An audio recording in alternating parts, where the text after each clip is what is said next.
Hey everyone, and welcome back for another deep dive. We're going to be talking about e-commerce goals today. They're kind of like that trusty GPS, um, helps guide your business, towards growth. But we're not talking about, those vague resolutions we all make and break every new year. Right, we're going to ditch that I just want more sales thing. Yeah, exactly. We're going to get very strategic and focused on those milestones that will actually get you where you want to be. Yeah, you got to have clarity, a roadmap, the whole 9 yards. Okay, so let's break this down. What even is a good e-commerce goal and why are they so important? It's like this, when you're playing darts. You don't just want to throw darts hoping to hit something. Yeah, it's not a good strategy. Right. You pick a specific spot on that board, you aim, and you focus your energy on hitting it. That's what a well-defined e-commerce goal is like. It's your target. Okay, so it's kind of like taking that vague idea of I want more sales and turning it into something that you can actually measure and work towards. Exactly. Instead of saying, I just want more revenue, a good e-commerce goal would be, I want to increase my average order value by 10% in the next quarter. Oh, I see the difference. Right. It's laser focused, it's measurable, and there's a time frame. It's like giving your efforts direction and purpose. That makes a lot of sense. But e-commerce is a huge world. There's like a million areas to set goals. For sure, for sure. You've got your revenue goals. Of course, most businesses are really focused on those. But then you've got, well, how do you bring in new customers? Customer acquisition. And just as important, how do you keep them coming back? Retention. Right, because it's not just about getting them in the door. It's about making sure that they have a good experience and they want to come back for more. Exactly. And then there's conversion rates, making sure your site is working properly so visitors actually hit that buy button. And can't forget about brand awareness. You got to get that brand recognition out there. Yeah. And what about like all that stuff behind the scenes, like making sure all the operations are running smoothly? I imagine that's a whole goal in itself. Exactly. Those are operational goals. They might focus on things like streamlining orders, making sure people aren't abandoning their carts all the time. Right. And that the customer experience is actually good, even delightful. I like that. Delightful. Okay, so we've got a sense of all the different places we should be setting goals. But how do we actually set them the right way? I've heard of something called the SMART framework. Is that what you're going to talk about? You got it. It's like the magic tool to turn those vague ideas, I want more sales, into concrete, achievable goals. SMART stands for specific, measurable, achievable, relevant, and time-bound. Okay, let's break that down. What does specific even mean when we're talking about e-commerce goals? Specific means being super clear about what you want to do. So instead of I want to increase sales, a specific goal would be I want to increase sales of our new line of, organic skincare products by 20% in the next 6 months. You define what you want to increase, by how much, and the time frame. No room for being vague. Gotcha. And measurable. That sounds like it's all about data. It is. A measurable goal means you can actually see if you're hitting your targets. So that means you got to pick the right metrics. Things like traffic to your website, conversion rates, average order value. Numbers. All those numbers give you a tangible view of how you're doing. Without data, you're kind of just, guessing. You need the numbers to know if you're making progress. Okay, achievable.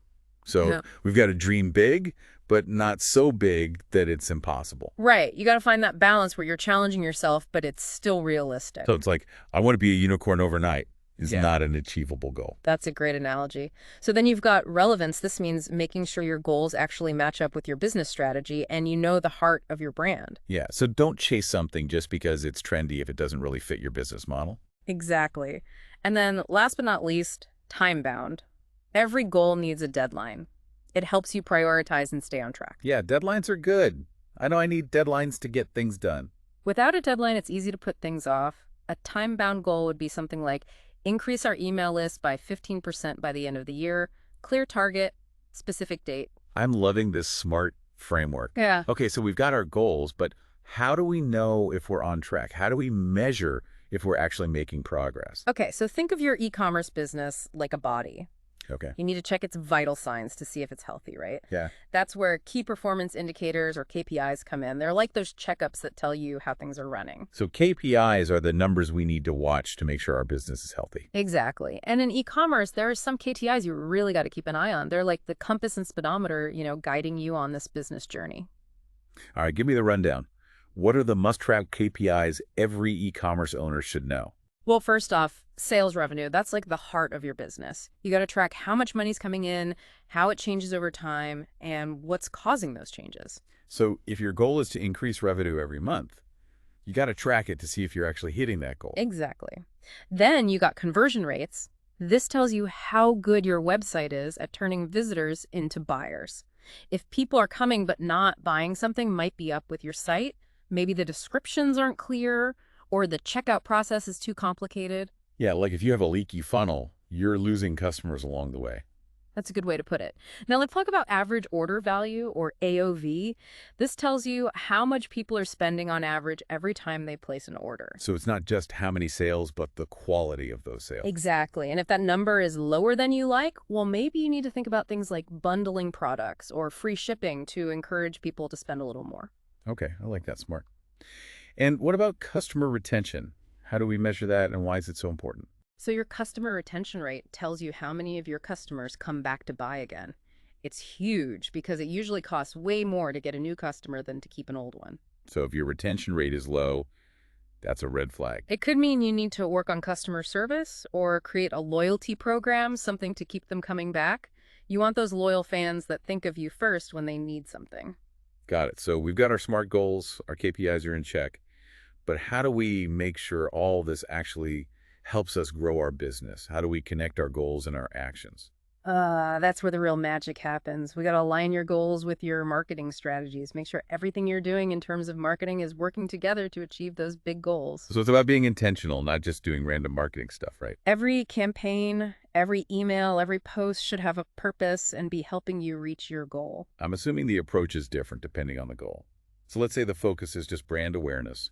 What strategies would you use? Well, if you just want to get the word out and get more people to know you, you'd focus on strategies that boost reach and engagement. Things like social media campaigns to spark conversations, valuable content that educates your target audience, maybe team up with an influencer. Yeah, that makes sense. Get people talking about your brand. Right, you want to build that buzz and positive feeling around your brand. Okay, flip it. Now your goal is to increase sales. How would your marketing change? Well, if you want sales, then your marketing needs to be more direct. Think paid ads, that kind of thing, where you can target specific people and get your product in front of them at the right time. More strategic, laser focus. Exactly. Email marketing can be really powerful for sales too. You can group your email list, people who have bought certain products, then send them targeted emails with products or deals just for them. It's all about sending the right message to the right people at the right time. And let's not forget those abandoned cart emails. Oh yeah, those are great. Sometimes people just need a little reminder that they left something awesome in their cart. Like, hey, come back and get this. Exactly. And influencer marketing can be huge for boosting sales too. You just got to make sure they align with your brand and have a following that trusts their opinion. It's all about building relationships and a sense of community. Yes, it's about making your marketing feel authentic and enjoyable. People buy from brands they trust, brands that get them, brands they connect with. So we've covered setting goals, KPIs, and even aligning our marketing. But e-commerce is always changing. How do we make sure we're keeping up and our goals are still the right ones? You're so right. It's not enough to just set goals and forget about them. You got to be ready to adapt and change with the times. That's why checking in with your data and KPIs is so important. So check in regularly, like you're checking your GPS to make sure you're still on the right road. Yes. And when you check the data, don't just look at the numbers. Ask yourself what's causing those numbers. Are these trends helping you reach your goals or hurting you? Get curious. Become a data detective. I like that. Once you understand what the data is telling you, then you can make smart decisions about your strategy. You might just need to tweak a few things, or you might need to change your whole approach. This is what makes e-commerce so exciting though, right? It's always changing, always something new to learn. But what about when we hit those roadblocks or those moments when we feel stuck? What advice do you have to keep moving forward? Oh, every entrepreneur hits those points. It's normal to have those ups and downs. We're all human. We get discouraged sometimes. Exactly. It's not a weakness. It's just part of the journey. It's a marathon, not a sprint, You got to take Yeah. breaks sometimes and come back with a fresh perspective. So self-care is important too. Oh, for sure, for sure. But sometimes you need more than just self-care. You need to connect with people who understand what you're going through, other entrepreneurs. Join online groups, go to events, talk to people in your area. Sharing experiences and learning from each other is so helpful. Like having a cheer squad to keep you motivated. And don't forget about finding a mentor, someone who's already done what you're trying to do. Read their books, listen to podcasts, learn from their experience. Great advice. And remember, inspiration can come from anywhere. Pay attention, be curious, and never stop learning. Absolutely. And when you get those ideas, write them down. You never know when you might need them. Build your treasure chest of inspiration. But what about that voice inside our heads? The one that can be so critical sometimes. How do we handle that? Our inner critic can be loud. But how we talk to ourselves has a huge impact on our success. So we need to be aware of those thoughts and try to be more positive. Yes. Focus on your strengths and your accomplishments. Silence that critic and turn up the volume on your inner cheerleader. The one who believes in you. This conversation is making me think that success in e-commerce isn't just about hitting those numbers. It's about how we grow along the way, too. Yeah, totally. It's about pushing ourselves to be better and learning from our mistakes. Exactly. It's about becoming the best version of ourselves. I love that it's not just about the destination, it's about the journey. And when you find that balance, that's where the magic happens. Okay, so much great stuff today. As we wrap up part 1 of our deep dive, what are some key things for our listeners to remember as they build their e-commerce businesses? Remember, this is a journey, not a race. You're going to learn and adapt along the way. There will be ups and downs, but celebrate those wins and learn from your mistakes. Build your support system, find mentors, and never give up on your dream. You've got this. We'll be back for part 2 soon. See you then. Sounds good. Okay, so we're back and ready to talk about those tools and strategies that can help us make sense of all this data. It's like having a secret weapon to keep our e-commerce business running smoothly. Where do we even begin? Well, luckily, there's tons of stuff out there to help you. Yeah. Yeah. One of the most powerful is Google Analytics. Oh, yeah, I've heard of that. It's free and gives you so much data about your website, like who's visiting, what they're doing, are they buying or not. It's like having a whole team of data analysts working for you, but for free. It's like those analysts are crunching all those numbers and then magically translating them into something I can actually understand, right? Exactly. Google Analytics can tell you things like where your traffic's coming from, what pages they like, how long they're staying on each page. You can even see what people are searching for on your site. So that means we can actually see what's working, what's not, and where we need to improve, right? Yeah. If people are leaving a certain product page, maybe there's something wrong with the page itself. Yep, exactly. You can use that info to make smart decisions about your website, your content, even what products you sell. Okay, so Google Analytics, definitely adding that to my list. What else should we be using? Well, a lot of e-commerce platforms have analytics built right in.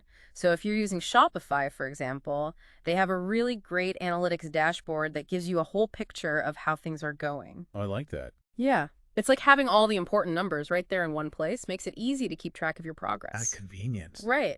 And then there are also a bunch of other apps and software out there. They can help you with things like email marketing, managing your social media, keeping track of your customers. There are even chatbots that can help your customers right away if they have a question. It's amazing how much technology has changed e-commerce. It's like there's a tool for everything. Yeah, and all these tools can help you automate things, make things run smoother, and get all that juicy data you need to grow your business. I love it. But it can also be a little overwhelming, right? There are so many options. Oh yeah, for sure. The key is to find the tools that work for you, your budget, and your tech skills. Don't be afraid to try different things and see what fits. That's like building your own custom toolkit. Right? Yeah, exactly. But tools are just one part of the equation. You also need strategies to monitor those goals and actually use that data to make decisions. Okay, so beyond the tools, what are some ways we can effectively monitor our goals and use that data to make smart choices? The most important thing is to check your data regularly. Like, don't just wait till the end of the month to see how you're doing. Make it a habit to check your key numbers every week, even every day if you can. It's like staying connected to the heartbeat of your business, right? Noticing any changes or patterns as they pop up. Yes. And when you look at the data, don't just look at the numbers themselves, dig a little deeper. Ask yourself why those numbers are what they are. Is there something causing them to go up or down? Are those changes helping you reach your goals? Become a data detective. It's like looking for clues to solve a mystery. I like that. The goal is to go beyond just seeing the numbers and actually understand what they're telling you. Once you get that, you can make informed decisions, adjust your strategy, and get closer to those goals you've set. I'm all about empowering myself with knowledge, using data as my guide. But, sometimes even with all the right tools and strategies, we could still hit those roadblocks or feel like we're not making any progress. What advice do you have for those moments when we need that extra push to keep going? That's so real. Everyone hits those points. Yeah, it's like you hit a wall and all that motivation you had at the beginning just vanishes. It happens. And the first thing to do is just acknowledge that you're feeling stuck. It's totally normal to feel those ups and downs as an entrepreneur. It's like, okay, I'm feeling this way. It's okay. It's part of the process. Right. You're not a robot, you're human. And sometimes the best thing to do is just step away for a little bit, Well, clear your head, come back with fresh eyes, and you'll see things differently. it's like hitting the reset button. And it's important to remember this is a marathon, not a sprint. So take care of yourself, rest when you need to.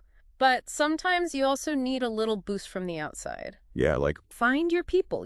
Other entrepreneurs who get it. There are tons of online groups, events. You could even connect with people in your area. When you share your experiences and hear what others are going through, it can be really motivating. it's like having a support system, people who understand the unique challenges of running your own business. Exactly.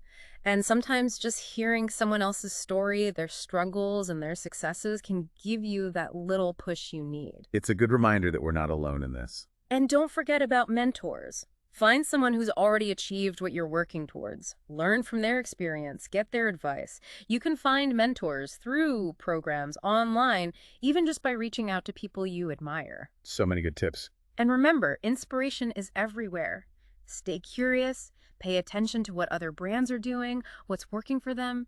You never know where you'll find that next great idea. Yeah, even a walk around the neighborhood can spark a creative idea. And when you get those ideas, write them down. Keep a notebook or a folder on your phone, whatever works for you. Like a little treasure chest of ideas. Right. Right. I love that. But beyond all the external stuff, the mentors and the ideas, you got to pay attention to that voice inside your head, too. That inner voice can be your biggest critic or your biggest fan. Yeah, that inner critic can be so mean sometimes. How do we deal with that? Well, you got to become aware of those negative thoughts, those doubts, and start challenging them. Focus on your strength, the things you've already achieved, and your vision for the future. It's like turning down the volume on the critic and blasting the cheerleader. Yes, you got this. This whole conversation is making me realize that e-commerce isn't just about the numbers, it's about the personal journey, too. Yeah, it's about pushing ourselves to grow and become better. Not just in business, but as people. Exactly. It's not just the destination, it's the journey. I love that. And when you find that balance, that's where the magic happens. All right, welcome back to the deep dive. Feels like we've covered so much, from setting those SMART goals to understanding our KPIs, and even talking about mindset and how to stay motivated. It's all connected, though, Oh, yeah, definitely. You can have the best strategies and tools, but if you're not feeling it, if you don't believe in what you're doing, it's hard to make those goals happen. It's like you've got this amazing car, but no gas in the tank. Exactly. That mindset piece, that's the fuel. That's what pushes you forward. So true. And I think that's why it was so important to talk about all those things in the last part, self-care, building your support system, finding inspiration. Yeah, you got to remember you're not a robot.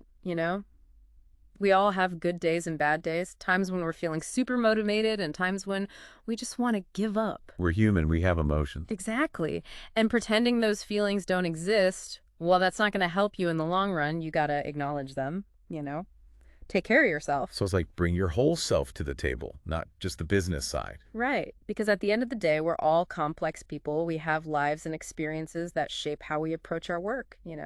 And that's what makes e-commerce so cool, right? Yeah. It's not just about numbers and data. It's about connecting with people, creating something they love. It's that human element that makes it special, that creativity and innovation that helps you stand out from the crowd. As we wrap up, it just makes me think that success isn't just about checking things off a list. Oh, yeah, totally. It's about the journey, how you grow along the way, and how you impact others. It's about making a difference, inspiring other people. So to everyone listening, as you're building your e-commerce business, remember to be curious, be open to learning, and never lose that passion. And believe in yourself. You can do amazing things. Embrace the journey and chase those dreams. Thanks for joining us on this deep dive. It's been a pleasure. And that's a wrap on the deep dive. Until next time.